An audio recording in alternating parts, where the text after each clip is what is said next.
Welcome students. Virtual memory का जो सबसे पहला कॉन्सेप्ट है वो है डिमांड पेजिंग। और डिमांड पेजिंग को हम देखेंगे। अब डिमांड पेजिंग क्या है? डिमांड पेजिंग आपकी जो पेजिंग सिस्टम जो आपने पढ़ रखी है वो ऑलरेडी वैसी वैसी है। उसमें भी स्वैपिंग होती थी, इसमें भी स्वैपिंग होती थी। जब कोई प्रोसेस जिसको आप एग्जीक्यूट कर रहे होते हो उसको स्वैप्ड इन करते थे मेमोरी के अंदर। लेकिन वहां पे क्या होता था कि पूरी की पूरी प्रोसेस को स्वैप्ड इन करते थे। लेकिन यहाँ यूज होता है लेजी स्वैपर होता है। इसको लेजी स्वैपर इसलिए बोलते हैं क्योंकि बड़ा आलसी होता है। और ये क्या करता है कि ये कभी भी पूरे प्रोसेस को स्वैप नहीं करता। ये क्या करता है, ये सिर्फ उन पेजेस को लेके आता है जिन पेजेस की जरूरत है, बाकी सबको छोड़ देता है। बाकी सबको इवन पढ़ता भी नहीं। तो डिमांड पेजिंग का कॉन्सेप्ट जो है उसको आप देख सकते हैं यहाँ पे कि आपके पास प्रोग्राम ए है और प्रोग्राम बी है।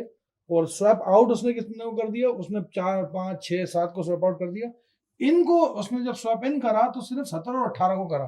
तो ऐसा है कि जो स्वैप इन हो रहा है उसमें पूरा का पूरा प्रोग्राम भी उठा के नहीं लाया। वो प्रोग्राम बी के अंदर भी जो 17 और 18 था उसको लेके आया। तो ये मेमोरी आप कंटिन्यूस डिस्क स्पेस है, उसके अंदर आप अगर पेज मेमोरी देखोगे तो ये ट्रांसफर करने का तरीका है। अच्छा, बेसिक कॉन्सेप्ट क्या है कि जो प्रोसेस को स्वैप करना है उसके अंदर पेजर क्या करता है, उसको गेस करता है कि कौन से पेज यूज हो रहे हैं और कौन से पेज उसके पहले स्वैप हुए थे, आउट हुए थे। उसके बाद यहाँ पे जो स्वैपिंग होती है, स्वैपिंग की जो होल प्रोसेस होती है, ये पेजर क्या करता है, उतनी ही नेसेसरी पेजेस को अंदर लेके आता है जितनी मेमोरी में जरूरत है। अब बाकी इससे फायदा क्या होगा कि बाकी बचे हुए पेजेस को पढ़ने के टाइम जो होगा वो बच जाएगा और जिनका भी यूज होना भी नहीं है। उससे क्या होगा, स्वैप टाइम डिक्रीज होगा और अमाउंट ऑफ मेमोरी जो कि फिजिकल मतलब जो अमाउंट है वो भी आपका थोड़ा कम हो जाएगा फिजिकल मेमोरी के अंदर। क्योंकि देखिए आप पढ़ेंगे तो अगेन वही पढ़ना या ट्रैवर्स करना, तो फिजिकल मेमोरी में एक्स्ट्रा बर्डन डालना। इस स्कीम के अंदर जो आपको अभी ये डिमांड पेजिंग की है, इसके अंदर क्या है कि कुछ हार्डवेयर सपोर्ट की जरूरत होती है जो कि डिस्टिंक्शन करे कि पेजेस जो कि मेमोरी के अंदर है और पेजेस जो कि डिस्क के अंदर है।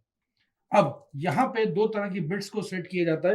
एक होती है वैलिड बिट्स और एक होती है इनवैलिड बिट। ये वैलिड इनवैलिड बिट का स्कीम जो है वो यहाँ पर सबसे कारगर साबित होती है। वैलिड बिट जो होती है वो बिट होती है जो कि वैल्यू दिखाती है कि एसोसिएटेड पेजेस जो है वो लीगल भी है और मेमोरी के अंदर भी है।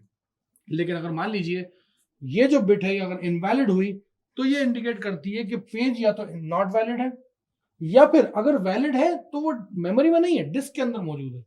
तो ये दोनों बातें थोड़े डिलेमा वाली हैं। मतलब या तो आपने वैलिड है तो बहुत अच्छी बात है, वो मतलब डिस्क ये मेमोरी के अंदर भी मौजूद है और वैलिड भी है, सही है। इनवैलिड है तो वो पहली बात तो ये है कि वो तो नॉट वैलिड हो सकती है कि नॉट वैलिड है मतलब वैलिड ही नहीं है, या फिर वैलिड है लेकिन यहाँ पे मेमोरी में मौजूद नहीं है। तो दोनों बातों में आपको इनवैलिड बिट का इस्तेमाल करना पड़ेगा।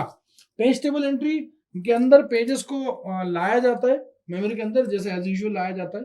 और उसके अंदर टेबल एंट्री में ऐसा कुछ करा जाता है कि जितने आई हैं उनको वैलिड मार्क किया जाता है। आप इसको डायग्राम को देख सकते हैं कि यहाँ पे लॉजिकल मेमोरी 0 से लेकर 7 तक है, टोटल 8 ABCDEFGH।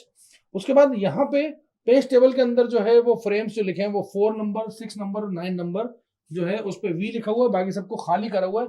और वो खाली जो करा हुआ है उनको आई लिखा हुआ है। V stands for valid and I stands for invalid.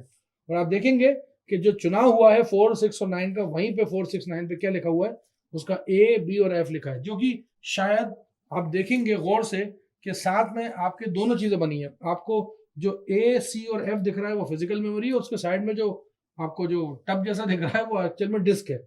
तो ए सी और एफ डिमांड पेज है। और देखें जरा ध्यान से, ये ए सी और एफ जो है वो कहाँ थे, पहले डिस्क में थे और डिस्क से उठा के ब्रिंग इन बैक करा गया। जब वो ब्रिंग इन बैक हुए तब जाके पेज टेबल के अंदर वैलिड एंट्री हुई उसकी। मतलब ए सी और एफ डिमांड पेजिंग के थ्रू आए, डिस्क से उठ के रैम में आए।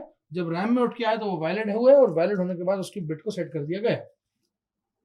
तो ये कॉन्सेप्ट था आपका डिमांड पेजिंग का। इसकी दो प्रॉब्लम्स भी होती हैं, जैसे कि पेज रिप्लेसमेंट एल्गोरिथम।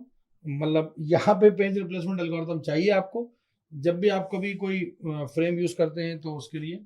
उसके बाद फ्रेम एलोकेशन एल्गोरिथम भी यहाँ पे आपको डिसाइड करनी पड़ती है कि फ्रेम को एलोकेट करना है हर एक प्रोसेस के लिए, तो वो कैसे करना है। तो जब भी पेज रिप्लेसमेंट एल्गोरिथम की जरूरत आन पड़ेगी तो यहाँ पे एक मेजर डिफिकल्टी डिमांड पेजिंग में वो वाली एल्गोरिथम यहाँ नहीं चल सकती। ये नहीं कि आपने उठाया वो को वही डाल दिया, क्योंकि यहाँ पे क्या है, यहाँ पे वहां पे तो क्या था कि सिर्फ भैया पेज डिस्क से उठा के आपने मेमोरी में डाल दिए, अच्छी बात थी। यहाँ पे ये नहीं है। यहाँ पे तो क्या है कि जो पेजेस हैं उनमें से जो डिमांड पेजेस हैं उनको अलग से मार्क करके लेके आना है। मतलब जो डिमांड में होंगे उन्हीं को लाना है, बाकी सबको छोड़ देना है। और बाकी सबको रीड भी नहीं करना। उसमें तो क्या था, पूरा ओवरऑल आप रेफरेंसेस को रीड करते थे और रेफरेंसेस को जैसे जैसे रीड करते थे वैसे वैसे पेज फॉल्ट आता था। भाई पेज फॉल्ट का मतलब ही क्या होता था, ब्रिंग इन बैक की तो कहते थे उसको कि आप डिस्क में पढ़ा और रैम में आया, डिस्क में पढ़ा और रैम में आया, that is what we call page fault. और सारे रेफरेंसेस को पढ़ा जाता था, यहाँ सारे रेफरेंसेस को पढ़ा ही नहीं जाता। तो जितने डिमांड पेजेस में होते हैं वो डिमांड पेजेस को डिमांड में पढ़ा जाता है जो डिमांड में होते हैं। Thank you so much.